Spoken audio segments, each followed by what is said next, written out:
رسول پاک علیہ السلام کی بارگاہ میں حاضر ہو کے ایک شخص نے کہا تھا حضور دل بڑا ڈاڈا ہو گیا، اور صحابہ محسوس کرتے تھے، صحابہ اس بیماری کو سمجھتے تھے، یا رسول اللہ دل سخت ہو گیا کیا کروں؟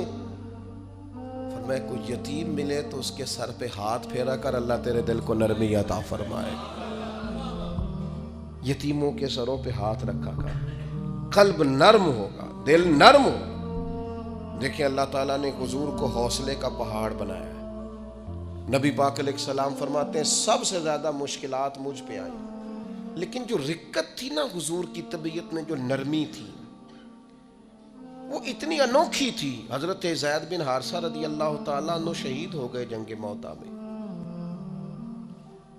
نبی کریم علیہ السلام ان کے گھر آئے، حضور صبر کا درس دینے والے، 500 کے قریب کم و بیش احادیث و آثار آپ کو ملیں گے صبر کے عنوان پر، 100 کے لگ بھگ آیات ملیں گے، حضور صبر کا درس دینے والے۔ لیکن کریم ان کے گھر گئے، ان کی بیٹی سرکار کے سامنے حاضر ہوئی تو بیٹی باپ کی یاد میں رو پڑی۔ حضرت سعد بن عبادہ کہتے میں بھی حاضر تھا، بیٹی روئی تو حضور بھی رو پڑے۔ میں نے عرض کی حضور آپ بھی روتے ہیں، یہ آنسو آپ کے بھی نکل آئے؟ تو حضور فرمانے لگے یہ ایک محبت کرنے والے کے لیے اظہار محبت ہے۔ یہ جو آنسوؤں کا نکل آنا، یہ جو دل کا نہ، بلکہ حضرت سعد ابن عبادہ ایک دفعہ بیمار ہو گئے تھے تو نبی کریم ان کو بیماری میں دیکھنے گئے تو ان کو بیمار دیکھ کے حضور رو پڑے۔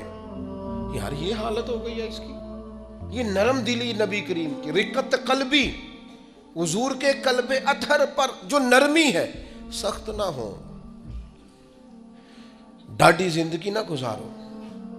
اشداء علی الکفار، کافر کے لیے سخت ہوں گے، رحماء بینہم، آپس میں تو مہربان رہ کے وقت گزارنا۔ اپنے اپنے دل سے پوچھو، بڑے ٹیسٹ کراتے ہو، بڑی ایکو کراتے ہو اور بڑے کچھ کراتے پھرتے ہو، کبھی کبھی یہ بھی دیکھا کرو ڈاڈا کتنا ہو گیا ہے، معاف کیوں نہیں کرتا، اسے پیار کیوں نہیں آتا، اسے رونا کیوں نہیں آتا، اس میں درد کیوں نہیں پیدا ہوتا۔ یہ بھی تھوڑا سا دیکھا کرو کہ اس کا معیار اس حوالے سے اتنا سخت کیوں ہو گیا ہے، اس میں نرمی نہیں آتی، کسی کے لیے تڑپتا ہی نہیں، وہ بھی کوئی دل ہے کہ دل ہو اور تڑپ ہی نہ ہو۔ اپنی طبیعت پر غور کریں، مزاجن سخت نہ بنے، تلخ نہ بنے، کسی کے بارے میں بھی سوچیں، کسی اور کا بھی احساس کریں، کسی اور کے بارے میں بھی غور کریں۔ آپ کا دل کسی کے لیے بھی دھڑکنا چاہیے، اپنی ذات سے شروع ہو کے اور اپنی ہی ذات پر چیزوں کو ختم کر لینا، یہ کیا دانش مندی ہے؟